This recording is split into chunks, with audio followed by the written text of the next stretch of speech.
We are starting now. We're starting from Saint Noah H. We have Michael and Andra. We're starting. Then Julia and Jane. Kavisha. Joseph. Tris. Gareth. Cole. Sarah. Marty. Ben. Andy. Ross. Peter. Tibor. Lockie. Dean. Mitra. And Bob. Thank you.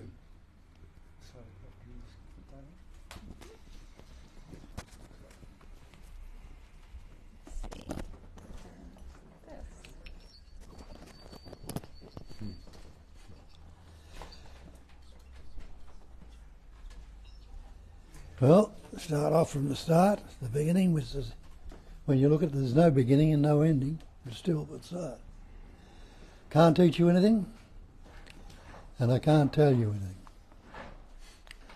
All I can do is point toward and ask you to look to where I'm pointing to see for yourself. Because no matter what you've been told, or no one what you believe, there is no one that can teach you anything, or no one that can tell you anything. Because what we talk about is called Advaita, non-duality, one without a second, not two, only that. That's all there is. And if that's all there is, who is there to teach you anything or tell you anything? Another way I put it, I'm not speaking to anybody. I'm not speaking to any mind. I'm speaking to that I am that I am. To that sense of presence that expresses and translates through the mind as that thought I am. Not to the thought, but to the sense of presence, the knowing that you are. And is there anyone here who is not present and aware right now? And that's how they translate Advaita, Satchitananda, Nama Rupa, or existence, consciousness, bliss, name and form. Anyone who is not existing right now? No, you'll say, I'm existing. Of course you are. Anyone who is not conscious, or anyone who is unaware? No, you're not unconscious, or you're not unaware. Anyone who's not happy to be? Well, nobody wants to be dead right now. So you must be already that. So who or what is seeking? And what are you seeking? It's just a matter of recognising your true nature, recognising. And the Buddha called it cognising emptiness. Not that we are cognising emptiness, but the emptiness itself has that capacity of cognising. And he made the statement then that emptiness is form, pointing out that all this manifestation, all these patterns are nothing but forms. And he turned it around the other way and said, the form can be nothing other than the emptiness. So emptiness is form and form is emptiness. And they call it the basic space of phenomena. When they talk about basic space, they mean the base of it all is space. And what's the first thing you see that goes unnoticed most of the time? The very first thing you see closest to your eyeballs is space. The next thing you see might be some object outside of there. And we don't notice the space, we notice the objects in space. But it's the basic space of phenomena is that which is. And isness is not was, and it's not what will be, it just is right now. And nobody is unaware right at this moment. But what's happened? We call ourselves human beings, taken on the word human. And we're taking on a lot of words. We're taking on the words we are this separate entity, this individual. But when you look at the word and investigate the word, you'll see the word's not real. Take the word water. Try and drink the word if you can. Try and swim in the word or drown in it.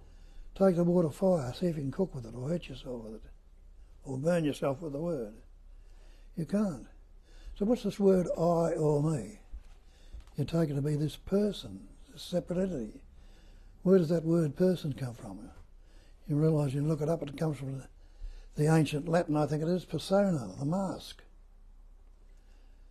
Pointing out we've got this mask of identity when we give ourselves this label or word, a conceptual image, which obscuring our true nature. So these things need to be looked at and recognised, because we've taken on this idea of a separate entity. How did you come about? Well, you'll say, I was born. But have a look at that. Can you remember your birth? There's no one here, no matter what you believed or think you believed, can remember your birth. How could you when you had no words of birth? And you didn't know any words till you were about 2.5, when the capacity of reasoning developed in you as the little baby grew and it learnt words from its parents fussing around it. And parents tell you, your little Johnny or your little Jean or your little so-and-so, put the labels or words on you, and from then on you believe them. Somebody asks you who you are, you'll say, I am Johnny or Jane or whatever my name might be. Not realising it's all the one essence, the one life, the one reality that's patterning, shaping, forming and experiencing, expressing as everything. And you and I and everything else is that. That is the great mantra. I am that. And everybody knows that, because you say, that's the chair I'm sitting in. That's the room the chair's in. That's the space in the room.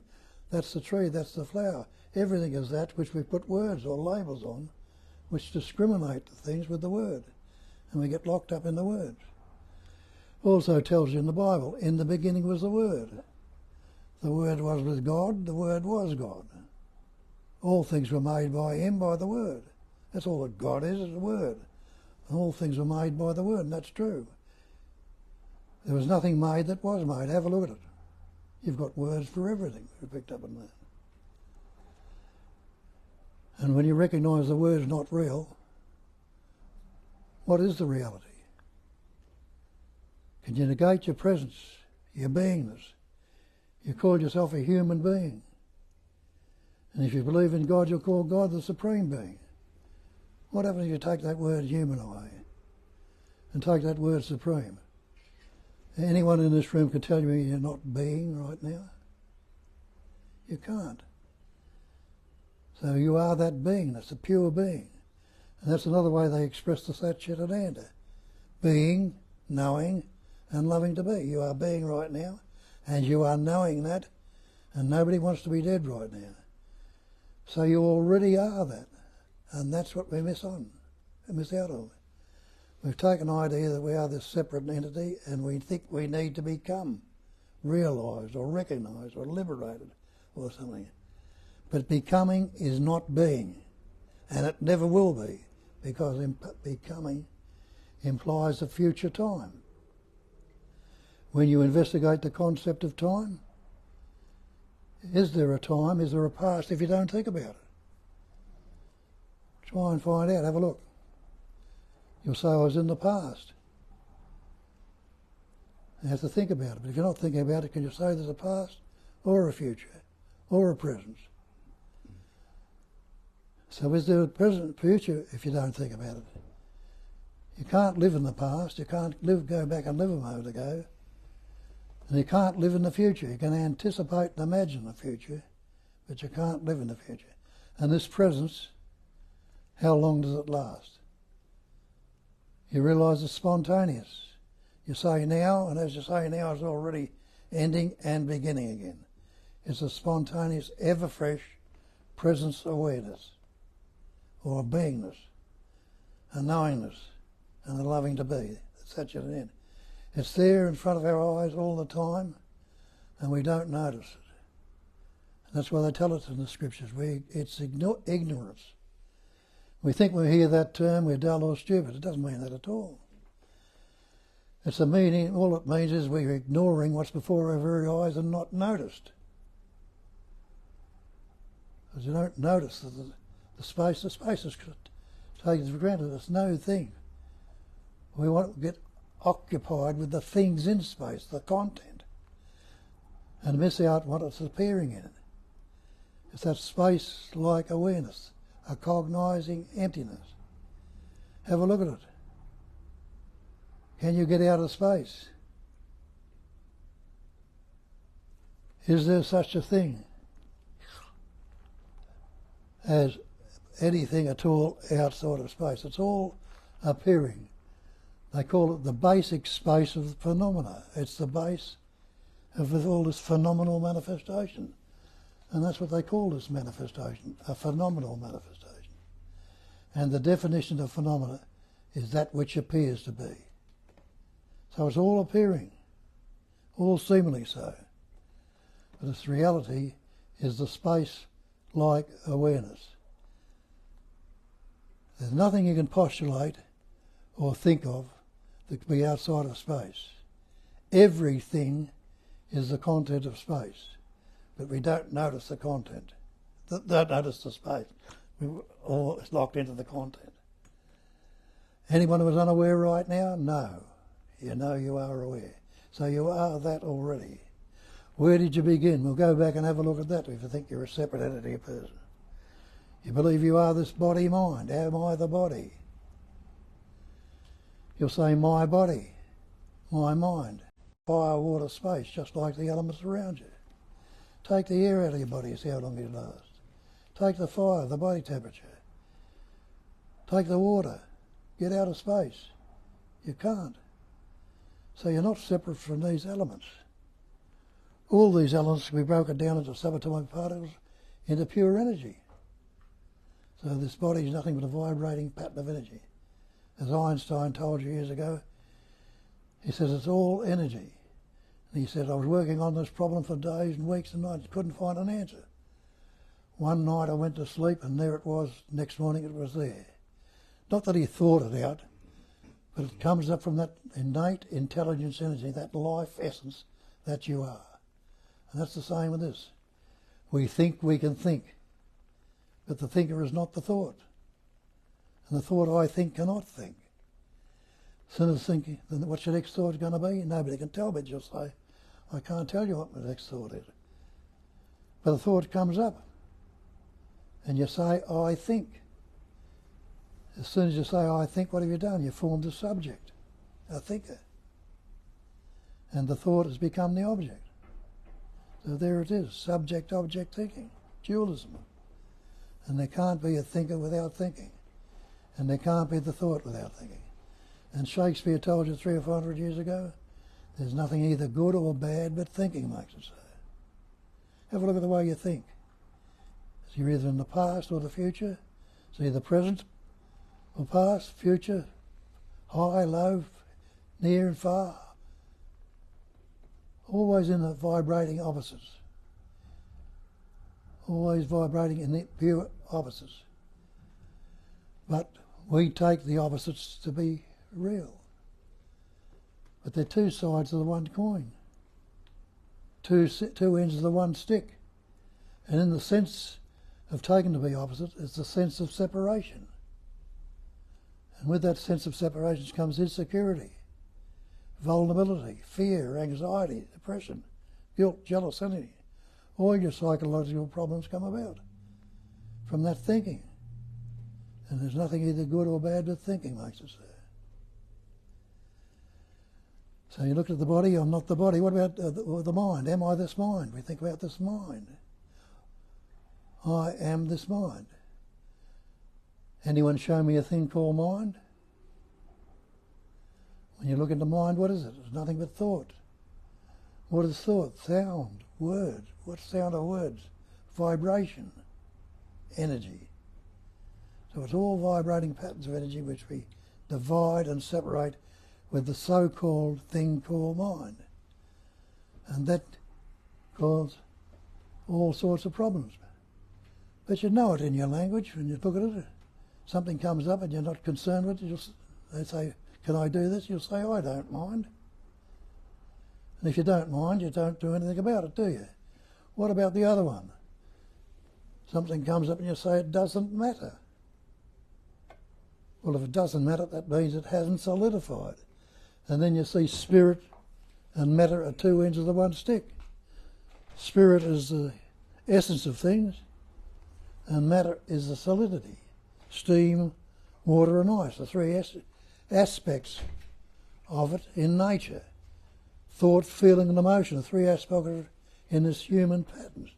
Thought will come up, then the sensation there a while, and the feeling will come, the feeling will be there, and then the emotion comes up. And when the emotion has come up, what's it done? Stirred up the blood pressure, all the psychological things and problems, and we're in this anger or fear or depression. All concepts, all thoughts. And Shakespeare has told us there's nothing either good or bad but thinking makes us so. So, necessary to look along those lines and see for yourself. I am not this body, I'm not this mind, I am this life itself, as Christ told you when he says, I am the way, I am the truth, I am the life. People thought he was talking about himself. He wasn't talking about himself, he was talking about that sense of presence that expresses through the mind as the thought I am. Not the self. There is only one self, they tell you that in all the different scriptures. Atman, or Brahman self, or Krishna self, or whatever. Only the one self. And we've got this personal self. But the person is not reality. So where did you come into? How did you come about? Well, go back as your father and mother. That animating life essence, that intelligence energy in your father, enabled in that pattern a little microscopic particle called a sperm to form. A little blob of goo. You can't see it with the naked eye. But that sperm was suffused with intelligence. It knew what to do. And the same in your mother, that animating life essence in your mother, that intelligence energy, enabled in that pattern another microscopic particle called an egg or an ovum to form. That egg was suffused with intelligence energy. It knew what to do. It attached itself to the wall of the uterus. And the sperm, knowing what to do, swam to the ovum. And those two mingling together, doubled and redoubled and formed the little embryo, the little fetus, which is what you are to do today. What were you doing about it then? Nothing. Because there was no believed in you or separate entity or individual that could do anything. But it happened by itself. And it's still the same intelligence energy that's doing it today. But we've learnt these words and taken on the form and believes that it's me or I, the conceptual image, that's doing all these things. But I cannot do anything at all. And have a look at it. Go out there in nature and take a leaf from nature, the natural state. See how nature is working. It's daylight here right now, and the other side of this globe, it is dark. And what's the earth doing? It's rolling around the sun. As this earth moves away from the sun, so this part will become dark. And the other part will face the sun and will become daylight. Does the earth know anything about daylight and dark? Or does daylight and dark know anything about it? Nothing. It's the way it's happening and functioning. Just the same as it's beating your heart. It's growing your hair and your fingernail. It's digesting your food. It's causing the seasons to come and go, the tides to come in and out. It's breathing and eating your heart, as I said. It's doing all these things, this late life essence. And it's the one essence that's expressing, patterning, shaping, as forming, as everything. And if you see that, it's inseparable. It's indivisible. What must it be?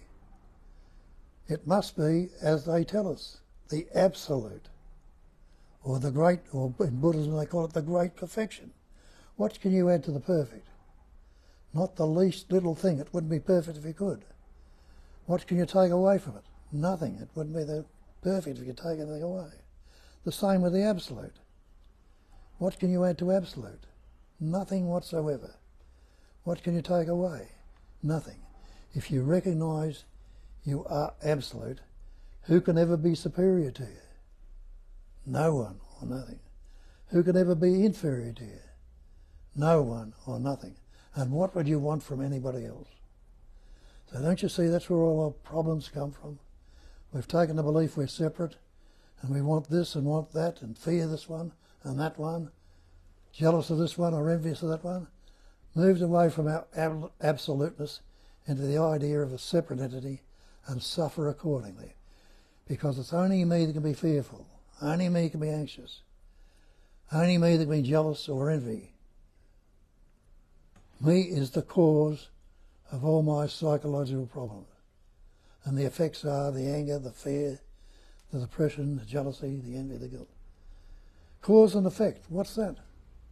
Well, you know that. The cause and effect is what they call karma.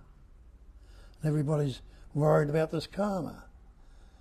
But what happens if you look into it and recognise that the cause, me, is a fiction? And ask yourself the simple question. If I'm not relating to a cause, can there be an effect if it's not related to a cause? When you're not relating to the cause, how can there be any effect? So there's a way to be rid of all your psychological suffering. Recognise the cause as a fiction, and you are not the cause, you are the inseparable, indivisible, pure intelligence energy, or life essence, the absolute. And see what happens then to your fear, your anxiety, your stress. And what's left? Without all those concepts, there is a sense of presence there, an absoluteness, a sense of being well, of nothing wrong anymore. And there are people in here already who recognise that and know that and understood it. And others of you that mightn't, but are starting to look at it, got away from the ideas where you were a sinner and a miserable creature into all these religions and had to do this and do that. Realise that that innate intelligence energy, that beingness and living is the one essence that's patterning, shaping, forming, experiencing and expressing as everything in this manifestation, and you are already that. Takes away all this conceptual rubbish that we tangled up in. So wouldn't it be imperative that you have a look along these lines and see for yourself? You don't have to, and some of you won't. But some of you will, and some of you have. And that's how it's been passed down through the ages, and will continue to be passed on. And it's been carried on from here. And so that's why we ask you, that those of you that understand it, don't hesitate to tell us about it. Because something might be said that's different to this, that somebody else might resonate with and recognise, and might be the thing that takes us home. And others that haven't understood it might hear it and take them home. And it'll be valuable then, but if you're hanging on to it yourself, it won't be much good at all. So away you go, get into it. I'll leave you to that. Right, Kat?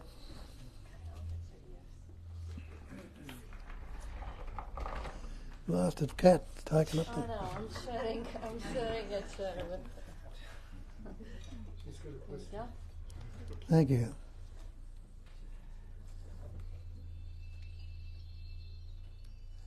The real cat, please stand on. Yes, so we have over 20 people with us, but no questions, just good morning messages. So the mic goes to you guys. Anyone would like to bring up what you actually understand, what's clear about the message? Because everyone was born into natural state and everyone is aware of existence. And this is really what it is about. So everyone knows already, but for some habitual reason, I'd say, we just overlook it. We just ignore it.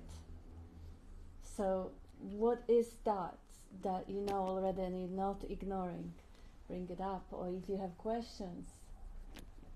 Kavisha, wonderful. I was just thinking that, depending on where you were brought up and what religion and all that, your family is, you get put a lot of conditioning on you, and for love, like love is the currency, And if you don't do what your mom says, she'll say a hard word, or your dad will say a hard word. So your teacher will say a hard word. So you're kind of until you know your inner freedom, you're a prisoner of all these people's pushing you here, pushing you there, in your job, in your work, in your life, and a lot of people don't know that they can find that freedom. And so I was just reflecting on that. I mean, we can talk about freedom, but we got brought up not being taught that we are free. We got taught we had to obey. Yeah. When you mention love, that's very true. A lot of people get the wrong take on that too. They say God is love. If God is love, love must be God. So that's the godliness in you that's expressing as that sensation, that feeling, that freshness comes. Everybody's got the taste of it, or can have the taste of it. Sometimes it's not there. It's there all right, but it's forgotten or ignored. Covered or translated as something else, because it is really the attention. But I love when you actually call the attention love, because it is one and the same. It is all one, really. And how could you love anything if you weren't that? If it wasn't coming from, if you wouldn't, it's you were already that. It's coming. You couldn't love anything if you weren't love itself.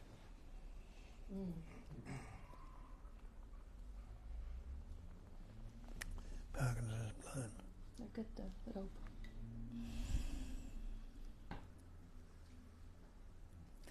There's a lot of conditions that we put on our sense of happiness, and they're all thoughts. This is why we're wasters. Why are you unhappy?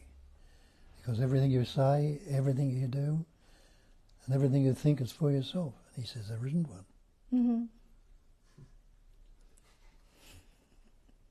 And all those conditioning and strategies that Kavisha was mentioning, they actually become completely unconscious. So trying to break free from something that you don't even know that limits you, that's a little bit of a challenge. And that's why Bob invites everyone to watch the mind, see how it operates, see how it functions, see all the escaping strategies, see all the behaviors, for looking for that attention or that love, for finding the approval, or basically just finding your way in the society. Because animals have those strategies as well. Those are just part of the survival mechanism. But when they are brought to consciousness, the narrative about them can be broken, or it can actually ease off. Whether it is broken or not, it doesn't matter if it's not recognized and identified as something that is me. If this is not my strategy, but the bodily strategy, it's not a problem anymore. Like strategy, for example, being charmingly shy. That was one of my strategies of surviving us most of my life. Just being invisible, another one. Just so you don't stand out, nobody's going to hurt you. I don't understand how someone so beautiful can think they're not going to stand out. Oh my goodness. Joke. But true, it's funny the games we play in our mind. Like, I look at you and I think, wow, Kat's so beautiful. She's radiant, And I was shocked to hear that you were practicing being invisible, when you were younger. Amazing. Thank you. Yeah, like Julia said, this is all thought. You believe the thought that you are unworthy, that you are not good enough, that you are out of place, that nobody likes you, nobody wants you here. All those thoughts, when they are taken seriously, then cause, like Bob says, the me is the cause, and the psychological suffering follows. Yes. And when the mind is believed, oh my goodness, what a hell. Yeah, yes, true. And then changing the story, or changing the thought. Now, I'm not that bad, I'm just average. Come on, look around, there are people in worse position. Well, that's a funny way of making yourself feel better, not very noble way. But whatever the story is, oh, the narcissistic story, oh, I'm so smart, I'm so great. All of those stories are limiting. Of course, there are stories that cause immense suffering, suicidal depression, and just darkness. And there are stories that are limiting and causing that suffering in a little bit of a easier way, like competition, comparison, all that stuff. But it's still limiting. Every story is always a story about the body. And as Bob was saying, if you really look, are you the body? Sometimes we may say, oh no, I'm the mind that runs the body. But are you really? What is running the body? What is growing the hair? What is beating the heart? Maybe you are that, but that's not the mind. That's not the narrative.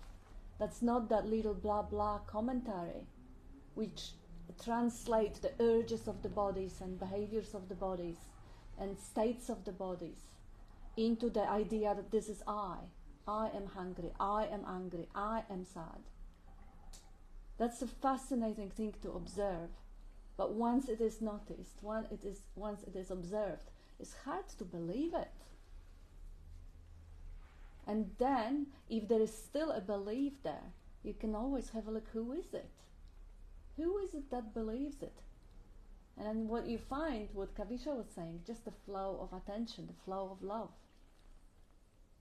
That you can say you are, but that's completely unlimited to a thought or to the mind or to the body. Justine? So, I don't really know what to say as usual, but there's this. It's felt like for a long time that there was this conditioning. So there's this and it's being constantly upgraded. Every second, every stimulus, everything is upgrading. The neural network is one way of describing it, and it's a constant upgrade. And then I realised I am this conditioning. I am this. Until one day, Bob, it might have been Gilbert actually, turned around and said, and this was going on for a long time, and then I realised the thing that's expressing is like a computer. It's like it's just blurting out this program that's been influenced by infinite factors, and there's a genetic blueprint as well within it, and all this is sort of describing and defining who I am. Until one day, I think it was Gilbert, but it was from what Bob said. He said, "What are you without that conditioning?" Or what are and it What's was wrong with right now if you don't think? pretty much. And the story, because the conditioning actually is a story too. Yeah. That drops, and it's like, wow, I actually not the history, not the story, not any of that either. Which means, where does that leave you? It's thisness expressed as whatever that is, without any explanations, descriptions, analysis. But they were all useful at one point until they weren't, until they were actually a hindrance. Yeah. And then that's let go too, and that's all I want to share. Thank you. Beautiful. Good for somebody. Bob wants to say something. Come on. The word belief was mentioned. It's an understanding of that word belief. The definition of belief is an unquestioned acceptance of something in the absence of reason. Acceptance of an alleged fact without positive knowledge or proof. If you put your belief to that test and see if they'll stand up to it. And they tell you also the false cannot stand up to investigation. So investigate these things, have a look. And know the truth, and the truth will set you free. Thanks, Bob. And the phrase he's saying, where is all your conditioning when you don't think about it? That's the one, yeah. Yeah. Mitra, did you want to say Yes. something? I feel like I bring all the conversation to a very elementary, basic level. Sorry about that. No, that's good. That's grounded. So when you say we are so as you said, we are just this, right? So this is that sense of aliveness, right? This sense of, presence. So this is it, as simple as that, Yes. right? This is just as simple, right? Yeah. Isn't that a fact? You are alive. You're alive. Yeah, Isn't that a fact? Yeah. That's And- simple enough, isn't it? Yeah. And then, okay, so that's very simple, I guess. But There is always a but. But yeah, I mean, okay, so if that is as simple as that, right? So for example, if I'm now just going through my illusion, right? So this is felt in my body, right? So at least the boundary, within the boundary of my skin, I can feel that aliveness and presence. But right at the boundary, a little bit out, Yeah. I don't feel that, right? But when I close my eyes, that boundary dissolves, Yeah. right? But there's a still sense of aliveness inside the skin, and there is nothing outside. Like, okay, when even the boundary dissolves, I agree, but yeah, when the boundary dissolves, when you close your eyes, how do you know where the skin is and where the skin isn't? I agree with you. So And then, mind but then, interfering. yeah, but you know, something like, so now there is a looking, right? So where, so that's a presence, I agree, and there is now even when my eyes are closed, there is nothing inside, right? And the boundaries are not felt. But then, where the hell does looking come from then? Yeah, Like- yeah. Who wants to know? Who wants to know? Yeah, yeah. Well, ego? Yeah. Ego? No, No. that's a no. Just find out the one that is really curious, because that's a wonderful question. Where is the seeing coming from? It seems like it's coming from like absolute void, nothingness, mystery. No, who knows? But there is still someone who is very curious to find out. So what is that curious thing that wants to find out? So it's the importance of that. You wanted to say something? No? Well, Sorry?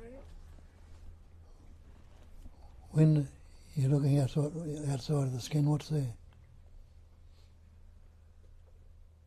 Space? Space. Hmm? Go back and look what's inside. Sorry? Go back and look what's inside. Like, Can you see your brain? Can you see what's no. inside? The space, empty. Yeah, it's empty. Yeah. So? You are the cognising emptiness. Emptiness is form. Form is emptiness. Emptiness is form, and the form is empty. Yeah. All these forms are adornments. Dressings on it. Appearance. Yeah. Forms are only singly so. Right.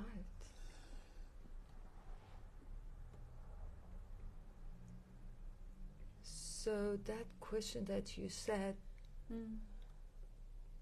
who is curious about this? Because if I'm the whole life, I mean the life I don't think There you gives a go. damn about knowing this or not knowing, agree or not? Yeah, It they- does. yeah, because it feels absolutely. very neutral to me Yes. when I go to it, right? Space is neutral. The space is neutral. It doesn't really care to wake up or not or Who is the whatever. seeker? Or doesn't. Everything It does. can be broken down into space. It's only an adornment that's attaching onto. You attach onto the forms that are appearing in space. But emptiness is form, and form is emptiness. So it's the one thing appearing to be different. The appearance is a phenomenal manifestation. Right. You go to sleep at night, you dream a dream. Yeah. Very real. Very real. When you wake up, where is it? Gone. Was it ever there? No. But it appeared to be. But what about now? Is this Yeah, imagination as well? yeah, It is? it is. this is an We're imagination. dreaming together. As Nisargadatta tells you, dreaming a dream you call the world. We're dreaming this dream. He So- says stop looking for ways out. Don't believe him. Prove it to yourself. Yeah. Okay, Don't ask, now- oh really? Okay, I'm gonna believe you. No, No, belief's no, not I good really, enough. yeah, I know, Yeah. but I just wonder, why do you even say that? Because this is happening. You isn't can it? you can experience it. You can experientially know it, that that's true. You don't have to believe it. See who is the I. I'm very confused. Like you say, this is a dream, like a dream at night, as dream as bad as the dream at night, Yeah. as unreal. Well, you dream at night, and all those things appear in that dream when you wake up in the morning. Yeah, They all disappear. right. When you wake up from where you left off the night before, all these things are still here, and it carries on from there. As Nisargadatta says, when you realise that you're dreaming a dream you call the world, stop looking for ways out. The dream is not your concern. Your concern is you love one part of the dream and not the other. He says, love all of it or none of it, and the rest will be done for you. And that's a fact. What's your next thought going to be? You don't know. Think it will come up. What's your next feeling? Or things happen by themselves. Right. I'm still wondering about what you said about this is a dream now. This is not real. This is not. It doesn't appear real to you? It appears, but appearance, the definition of phenomena, is that which appears to be. It's a phenomenal manifestation. What They're is all the real then? What is your experience right now? What is reality then? There is only reality, absolute being. So this is not happening in reality? What No, does not in space reality. think about it? Just for a moment. Right. Just for a moment. Just get into that void from which the seeing comes out. What that space think about what's happening, real, unreal, similar to the dream, not similar to the dream? What does you are that space like awareness? What questions does that space that you are have? See who is questioning. It's not the space. As you said, space is neutral. Yeah. Space doesn't do the questioning. Space doesn't need the definition. Yes, that was my question actually, Yes. before this becomes a question. Mhm. So You like, are who the cares really? I mean, Yeah. what is that wants to wake up? What is that? That's a That good cares. question. That's a very good question. You're The looking at belief. that. The belief that you are this person. The belief that I am this person wants to wake up. That belief has intelligence. No. What? It needs to be seen as a belief. So the belief actually wants that. No. How crazy No. is that? Belief doesn't. Belief The middle of doesn't. the word belief is lie. There is. Well, if we come back to the principle, there is only one, and that one is life. This is the life essence. So it's only life. Now that life, trapped in the belief, started associating itself with a person. It's still life. It's still that energy. Bob calls it energy of belief. So the energy of belief came into that imagined structure called I. So now that life, because that life is the only thing that is sentient in there. Structured is imagined, it's not sentient. Belief is not sentient, it can't want to wake up. But there is, in that structure, there is a sense of uneasiness and limitation. And there is loving to be and longing for the truth. Right. So that longing, that energy is still the energy of belief. That longing for the cosmic union or absolute Right. is trapped in the image of the I. Now, if the energy is relaxed of the image of the I, does it need to wake up? No. It's already awakened. Right. So it's the just I the can energy. never, It's- ever awaken the I. Because Yeah, I is it's imagined. already awakened. The life is already awakened. Awakened. Trapped in the idea of self. You know, it's like the actor. starting to believe, let's say that Yeah. someone plays Brutus or Julius Caesar and believe to be a Brutus or Julius Caesar, how can the actor find out or liberate itself from the role? It's absolutely impossible. So it's the You energy realize because you're not the role. yeah, it's an energy. That's why you can't find it. Yeah, Correct? It's just an energy. it's a trapped energy in a false belief. How can you get rid of that energy? No, Yeah, you can't I destroy can. it. I cannot. You can relax it. I can relax it. I mean, it's not even you relaxing the energy. It's really the energy of belief flowing into, relaxing back into, out of the trap. It's not Yeah. even you doing Okay, anything. now it makes sense. Thank you so much for this clarification. But still, I'm wondering if this is real. Like when I see things right now, it's just where this thing come from. Like it's amazed me, but I can. Yeah. Who is amazed? Because this is precisely what you look for. Who is amazed where the thing come from? Who wants to awaken? Who wants to find The energy, right? You answered that. Well, you don't need my answer. You have to have your own experience, your own looking. My answer is rubbish. It's not valid for you. It has Okay. to be your answer. Right. What should I look for now? What is? I Now, really wonder what look is for reality. who's looking. Who is looking? Look for who is looking. What is Okay. looking? What wants to know? What is that seeker? Who is that I that wants to know? Who am I? What is I? And see what you can find. As you look who is looking, you I feel find like space. I'm gonna find nothing Well, because. don't be so sure. Right. Okay. Even if that's the It's correct obvious answer, even if that's the okay. obvious is the mind. See, we have the comment here from Catherine.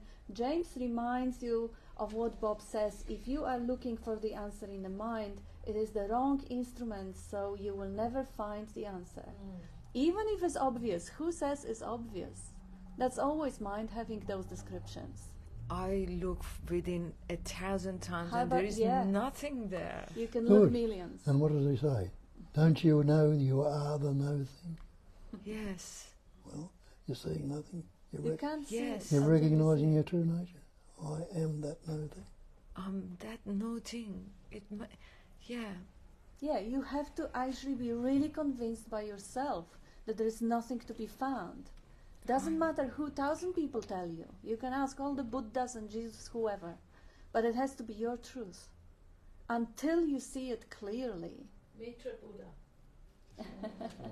Yeah, Okay. Thank you so much. I took so much. Yeah, Tibor. Oh, it's just that, like, using the mind is like using a microscope to look at the stars. It's never going to work. Yeah. You know. Brilliant. Like, yeah. Yeah, I'm I love it. convinced there is nothing there now. I think I'm convinced. I mean, I can't be more convinced. I done think that I'm convinced, you said. I think I'm Yeah. convinced. Yeah. That is not a certainty. That is a thinking. It is good for what the mind is convinced am and it gets convinced. out of the way. I am convinced, but I have emotional attachment to it. Yeah, who I is think. convinced? Look at that too.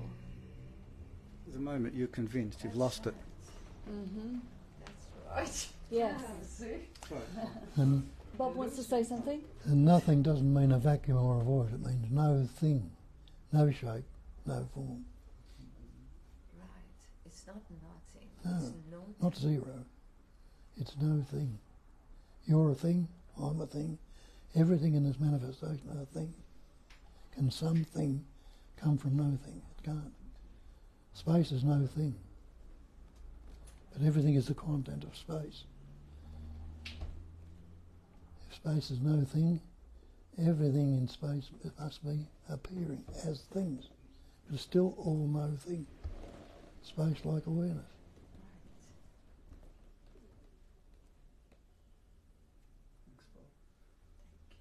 Julia, and then Cole.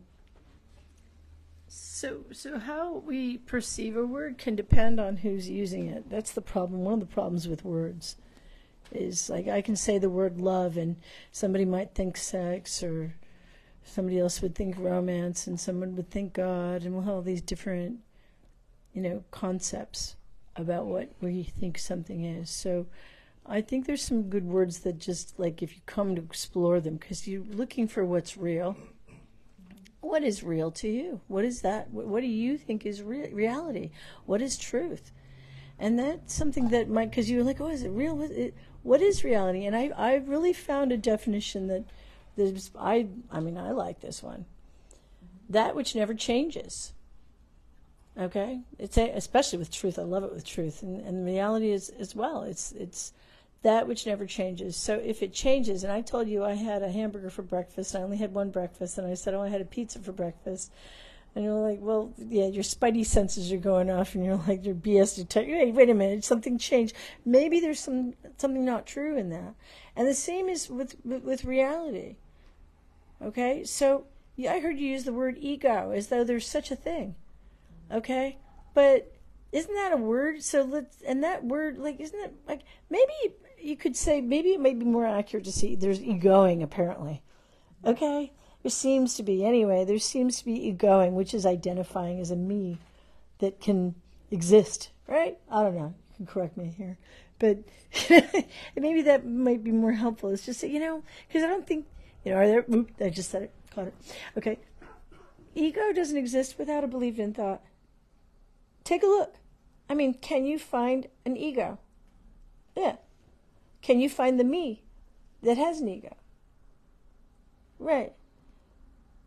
And if you can say, okay, so can you find anything, if it changes, it can't be real. Can it? I mean, you tell me, but I'm giving you, and that's why I tried to start with questions, but it was just really, that one statement, truth and reality are that which never change. So if I'm saying a word, even I say the word ego, well, that may be different to somebody else. You know what that means, or what that is. Enlightenment. Well, for enlightenment, you see, before I met these folks or whatever, my concept, and before a long time ago, I was like, well, if you're enlightened, you can walk on water. Come on, Bob. Go walk on water, right? You could walk on water if you're enlightened, right? And it was I remember my first conversation with him. It's my story or whatever, my memory. Kat's like, nah, I've never heard him say this, but it was my recollection. Bob didn't recollect it either. He didn't either. I don't know where I came from, got it from. I have no idea. But it was my recollection of our first conversation. I'm cold calling this enlightened guy in Australia, because I heard about him in America. And I was like breaking the ice. I don't know what to say because I'm just calling him out of the blue. Like, so I heard you're enlightened. He doesn't remember this, but my memory was well. First off, if you think about it, the whole word enlightenment, there's no such thing as enlightenment. My recollection was the word enlightenment often means there's someone who is one with the all. And if you can have someone who is one with the all, then you could have someone who is not one with all, and that would be more than one. Right? No enlightenment. Okay? No such thing. And besides, isn't that just a word? So can you have enlightenment without a word? Right? Right. So maybe there is, and then secondly, there is no one here to be enlightened, which is something you probably have heard him say. Yeah. Okay. Yes. So when I heard him say that, well, first, like, this secondly, and then I thought, well, that's a pretty fucking enlightened answer for someone who says there's no such thing as enlightenment. You gave the definition of truth that which never changes. What doesn't change? The only thing that never changes is space. Yeah. Space never changes. So that's it. Recognise you are the space like awareness. Cognising emptiness. Hard to believe, hard to see. We've got so many concepts about it. But get back to the simplicity, the non-duality of it all. And we have one quick comment from Tanya, who is asking, is anything the thought says true or real? Well, just according to what Julia was saying, real is that which never changes. Is anything that thought says ever never changing? That will be a good answer. And Vivek says, without the conditioning is the silence. And mind wants to know the reality. Wow, when mind is itself not real, then what about its questions? Good point, Vivek, thank you. And Catherine says, mind should be your servant, but never your master. That's it. Now, Cole? Yeah, look, I thought I'm not saying what I'm going to say is right, but it's just a slightly different take on it. You know, we talk about what is real and what isn't real. Now, everything that you can see in this room, every thought you have, every bird that's in the sky, every cloud, none of that is real. It just comes and it goes, and it goes without a trace. So none of that is real, and we call that objects. Yeah, anything that's an object is not real. It's absolutely not real. It comes and it goes just like all appearances do. Yeah, and then you say, well, okay, so what is real? And I think Julia said it, Bob said it. That which never changes. So what never changes? Well, there's one thing that we all have that never ever changes, exactly the same as it was when we were 2 years old and whatever age you all are. That never changes, and that's the awareness in which all these objects show up. Yeah? That's the only thing that never changes. And the problem is that the brain is only geared to look at objects, and awareness is not an object. You can't say how big it is or what colour it is or any of that stuff. It's not, you can't even speak about it because it's not an object. You can't point to awareness, but it is, and it's something that goes on and on and on forever, and that's wrong, because you can't say that about awareness. Awareness just is, okay? It never changes. It's always there. And so when we talk about me or my thoughts or this room or any of that stuff, it's not real. It's just a passing appearance. And I think I've run out. They call it Bob. they call it space-like awareness, Yeah. awareness like space, Yeah. or intrinsic awareness. Yeah. Hello. I'm going to talk some nonsense. Basically say the same stuff that's been said from my perspective. So, like Bob says, you're born, you don't remember any of it. And then at some age, you know, someone starts giving you a name. My name was Martin, so at some point I started looking at people and everyone's saying Martin. And then I start to identify with that name, that concept, and then the thoughts start, you know, talking about me as Martin who goes to this and I love doing this, and that's kind of where the beginning of all the problems start. And then, you know, you go on living as this concept Martin, and I changed my name to Marty now, so I'm actually, you know, I'm Marty, not Martin anymore. So even just changing the name shows you sort of how fickle that identity is. You know, you can call it anything you want, and if you can change it, do you experience a change? You don't experience any change, so you can't be the concept anyway. So you know, you go on, then it becomes an issue. You know, for most people manage to somehow, like, I don't know, get through identifying as this concept, but sometimes the story ends up going pretty south, and then you get to a point where it just creates too much, you know, resistance, friction. Basically, your life doesn't become as easy as you want it to be, and then you find someone like Bob who says you're actually not that concept that you believe you are, that people told you you were when you were whatever young age you were. And so you start investigating, okay, well, if I'm not this concept that's called Martin, then what could I be?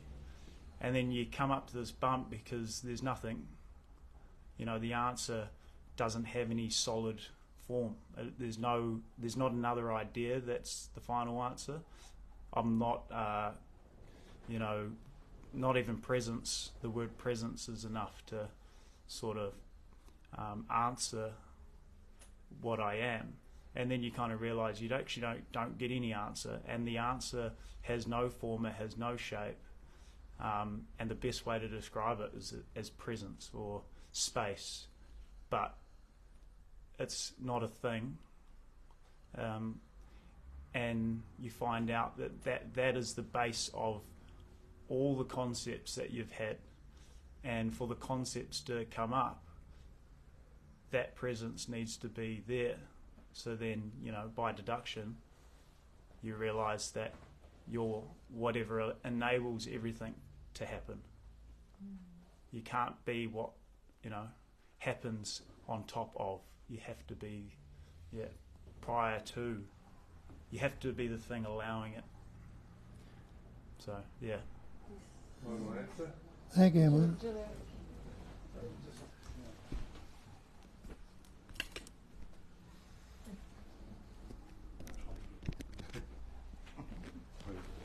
So, back to that reality word, there was something that Gilbert, I think I saw him write, and I really loved it.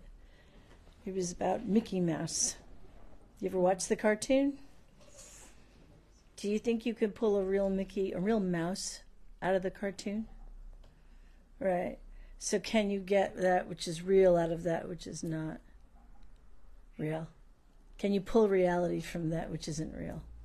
You know what I mean? Would you get something real? So if I have a picture of cheese, would you get real cheese out of it? Right. Now, time is another concept, isn't it? Isn't in reality there's only this? Right? This is the only this. But then the moment the thought jumps in, it thinks of tomorrow or yesterday or whenever. Anytime we have a thought, it's referring to what seemingly was. It's referring to a seeming past, isn't it? Or a seeming future or a seeming thing, right? Isn't that what thought's doing, right? So what's happening with these thoughts is we're creating things, you know what I'm saying, with the thought. It's there is no thing. It just seems that way there's a thing. So thinking is happening, and then it's pulling stuff from maybe yesterday. Yesterday I picked my friend up at the airport, or better yet, last week I had a fight with somebody. Here, I'm thinking about the fight, and that seems really real. Hey, there's a fight going on, Yeah, there's a big fight, big argument. That's not happening now. That's a thought in my head. Well, what now? Right now, there's just this. And if thought shows up, that's not the But Bob says this is not real. This is not real. This. Okay, without thought. Once you add thought. So this is the only reality. This. But then once we add a thought to it, or you've lost reality. Okay, I'll get that. But this without adding anything. Just this is here. But this is not an image. No, you don't need an image. You just this, whatever it is, and then we don't even need an image. Once we start labeling, and then... But Bob says this is not real. This is real to me. So because this is not a thought. I see it. Huh? This is real to me, you said. Yeah. It is real. But me and the world are one. They belong to the same dream. When you dream at night, how real are the trees and the mountains and people that you meet? How real are conversations? When you fly in the dream or you run away, it in the dream, for the dream character, it is absolutely real. Mm-hmm. But how real is it for the space, for the capacity for knowing? Like when Marty was talking about awareness and call, awareness is the capacity or potentiality of knowing. That potentiality, it neither exists nor it doesn't exist. It's completely beyond the comprehension of the mind, because as they were saying, it's not an object that can be grasped and watched. So how real is the dream for the pure potentiality for being knowing? Is it real or is it unreal, or is it neither, or is it both? That's why we say it is beyond the grasp. And James, Catherine was quoting James, bringing back the memory, mind is a wrong tool of Bob's teaching. Mind is a wrong tool. Trying to work it out in the mind, just to put the mind at rest. I know the mind is pesting you. I know it wants to just get it. It's not going to happen. But this what I'm saying. I agree. When I wake up, the dream is not there. But I can't believe now that I'm awake. You know, I'm not awake fully, but kind of awake. And you say this is not real. You can't understand. What's the definition of reality again? That which never changes. Is this not changing? It's nothing but changing. Curtain hasn't changed. It has. It has. Your perception is limited, but I love the metaphor Tibor used about looking with the microscope for the stars. Look with the telescope or microscope and see if the atoms are not moving. See if they're static. They're not. Everything is made of that very fast vibrating energy. Right.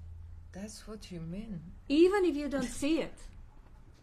When I say this, I'm referring to here and now, this present, like presence, like this, right here. And then the moment when we add a thought or something to it, and I say floor, or wall, or story, or ceiling, or me, or you, or yesterday, or tomorrow, or anything, any words, any concepts, any of that, I've lost. Like when I'm saying this, I'm referring to what I'm saying is here, this, right now, and the past exists only in thought. All of it, it's only happening in thought. So when Nisargadatta said, nothing can trouble you except in your own imagination, okay, I love that one, right? If you're upset about something, aren't you, don't you have some imagining happening, some thoughts about what should be or what seemingly was, or, but is that here now? No, it's I mentioned the argument right now, I've got a little dispute going on. Actually, it's not happening now, but it actually isn't right now. He might be thinking about something completely different. If I have a dispute, it's happening in here, right? So there was a dispute that occurred between this, whatever it is, and another apparently, Mickey Mouse and Donald Mickey Duck. Mouse and Donald Duck, okay? All right? And Mickey Mouse and Donald Duck were having a dispute, but it was it was only, it's like, and so it's so game-changing when you can see, wait a minute, if it's yesterday, that's not the reality in this moment. That's only happening in thought. If I think about it, does it even happen? Did it even exist if I can't think about it?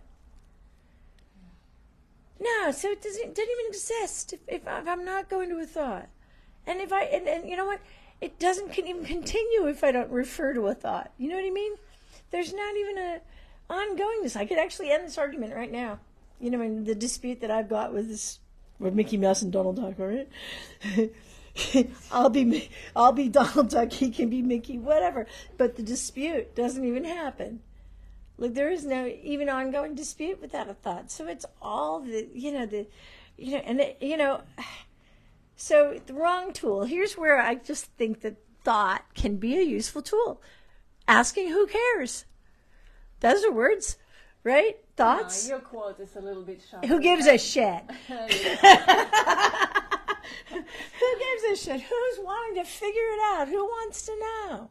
And if words show up, that's not it. You know what I mean? It's like, if anything but just this. There you go. That would be the correct answer. Just when that shows up. Yeah. Wait. Hi. So my understanding, the whole thing about is the room real, is the room not real? So I can sit here and say, oh, this is my brother. He's real. He's right here. But as soon as I say that, there's a conceptual thing that's clicked on. Okay, brother, the whole history, everything I know about him, blah blah blah, and that's what I think is right here. Okay, but Cole's only met him for the first time today, so Cole's seeing something here which apparently is real, but is entirely different from what my mind thinks is here. Okay. So and it is exactly the same with everything in this room. Like everything in the room, where each of us is experiencing it from a different vantage point, if you like. And there's nothing solid and consistent in the room. That it is all just created by each of our minds separately to inhabit the space. That's kind of how I understand is it real, is it not real? Yeah. So there's a camera there. There's a phone there, right? We all can see that. But if you're an ant on the floor standing in front of it, you don't see iPhone, Samsung. You just see object that I can climb on, and that consciousness is as much a consciousness as each of ours. So we're creating this kind of understanding of what things are in each moment, and it's entirely just happening up here. There's nothing real about that. That's how I understand it.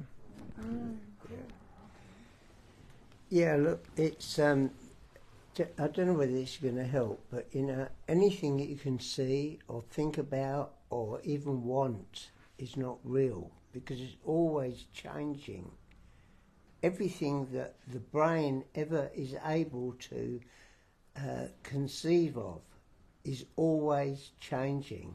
And we pointed to space-like awareness or emptiness as something that is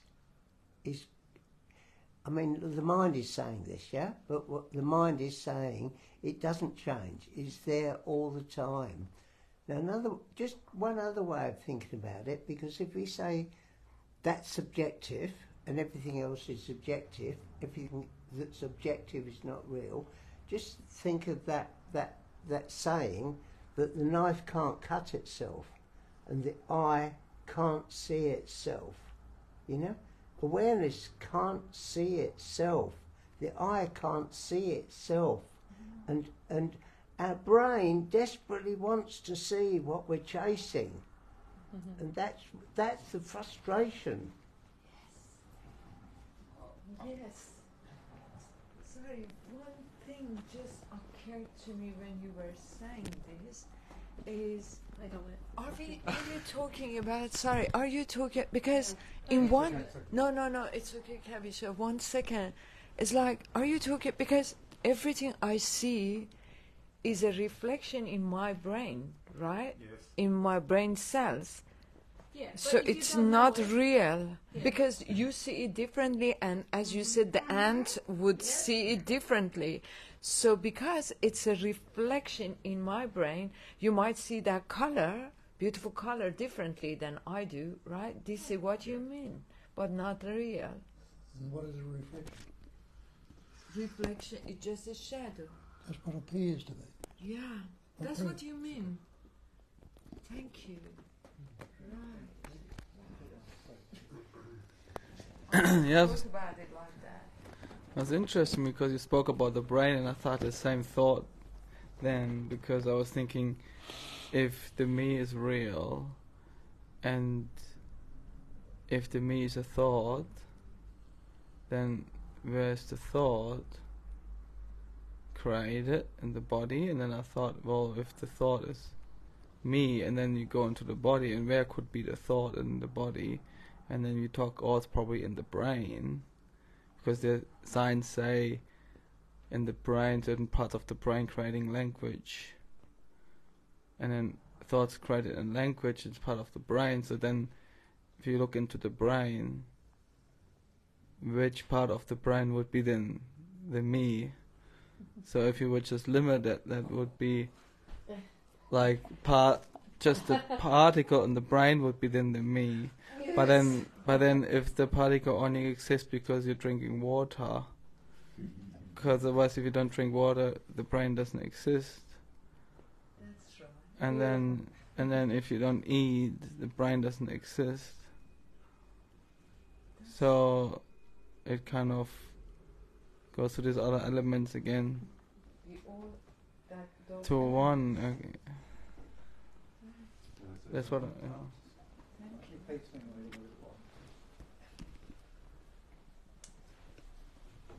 Everything is relative in its own way.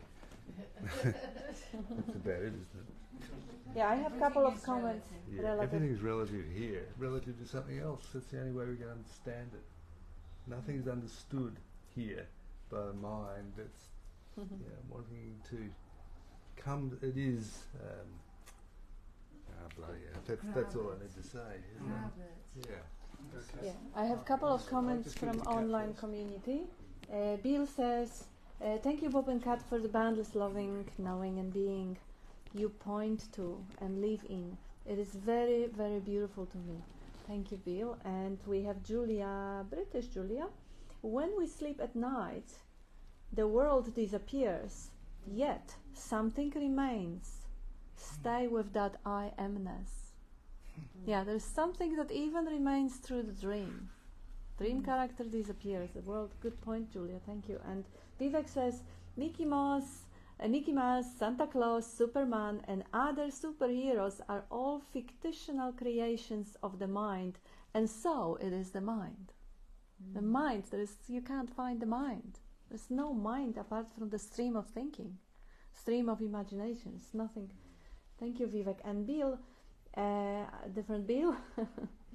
The real question is, does I, quote unquote, that ask the question really exist independent of the very existence that is in question? You are existence. There is no existence and you, just existence. Look around, see the room. You are in the room with everything else.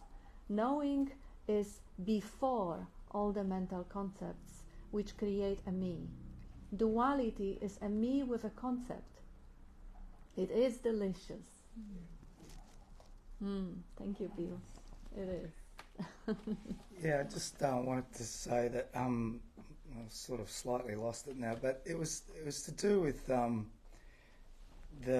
you don't always have to work things out. Like there are times when it's necessary, but I don't need to know how the car works to enjoy driving a car. Brilliant. But sometimes if I have to fix it, then I need to go and investigate that.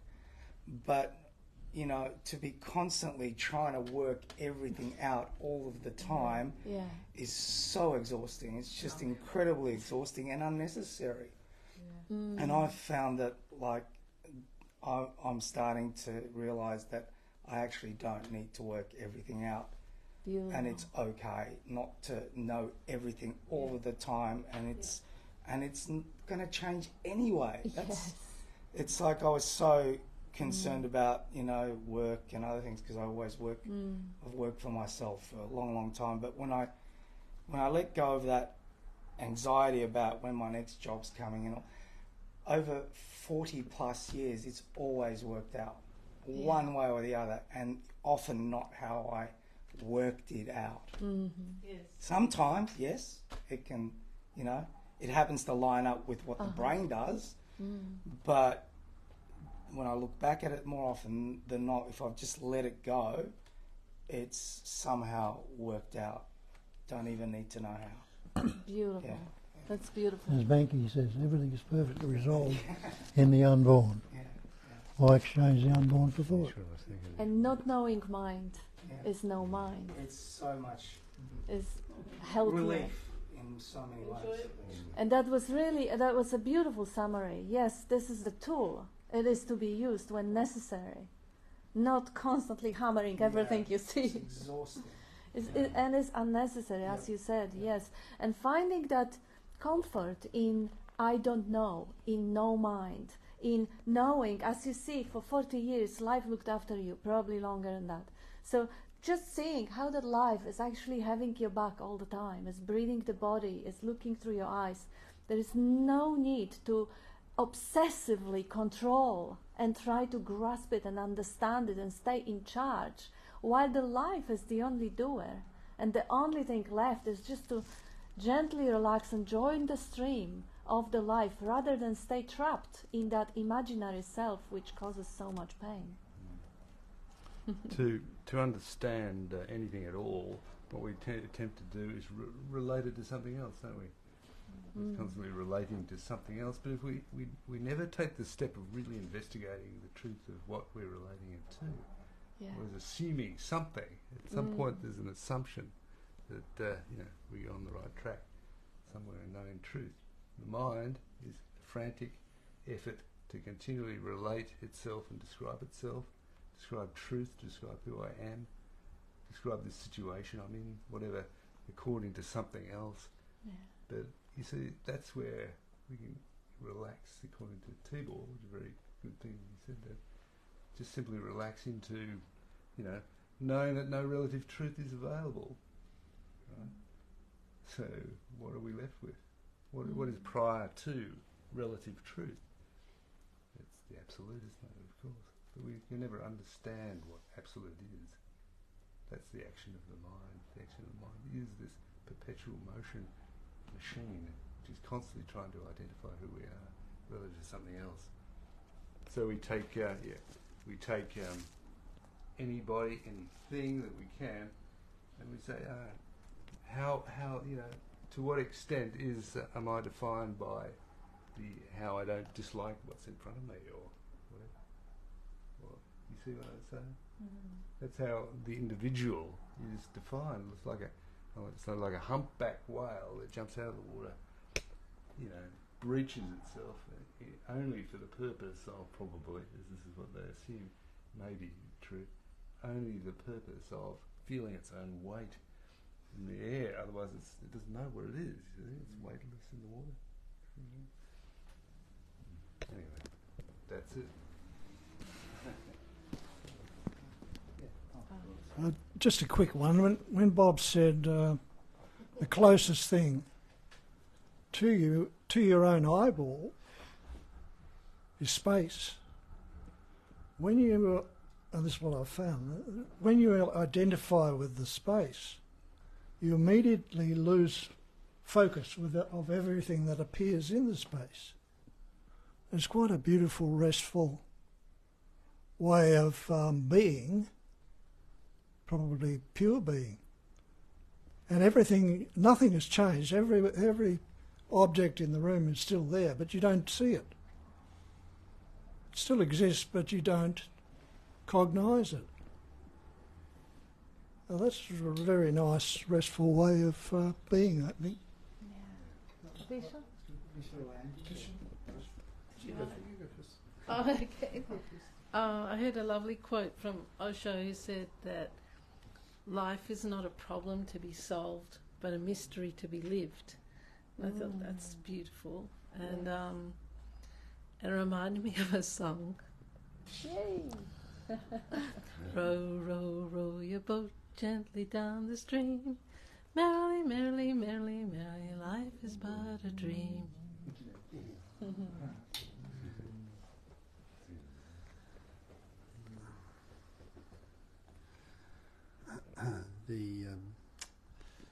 I liked your little brother. It's a very nice little play there.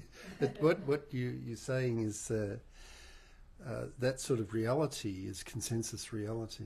That we all agree on. We have names, that we have bodies and objects, and if we didn't have consensus reality, we wouldn't obey road rules and sort of drive on the right side of the road. But consensus reality, as we're talking about here, is just a construct. It's relative. There's nothing to it.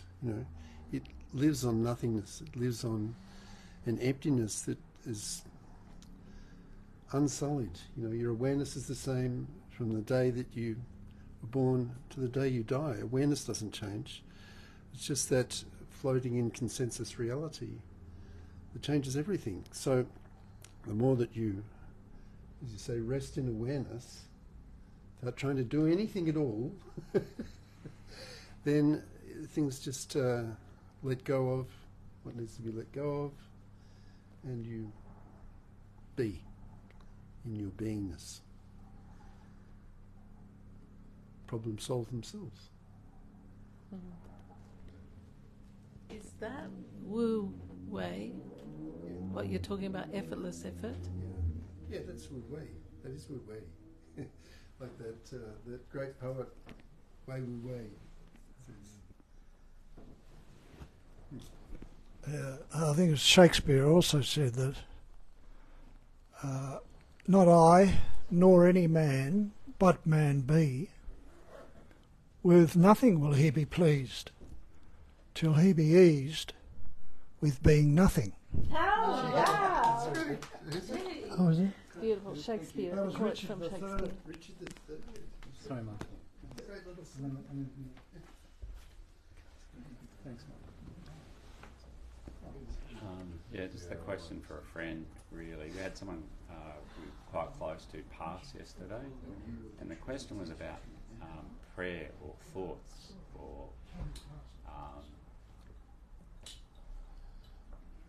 how to support or feel or how to get some sort of comfort.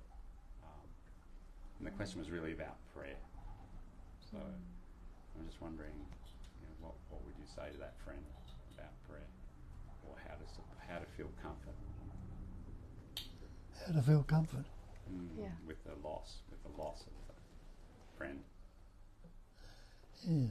Well, prayer is generally petitioning for something, isn't it? You could petition for comfort. Yeah, it's really feeling comfortable or feeling okay with, I guess, that what's happened is perfect in some way, even though it doesn't seem perfect. But as you were saying before, there is a sense of peace when the suffering ends. So focusing on that peace, focusing on that which is already here, that silence, that space, that peaceful non-existence. So energy never dies, so the energy is free. Just focusing on that sense of peace within oneself is the best thing to do to support.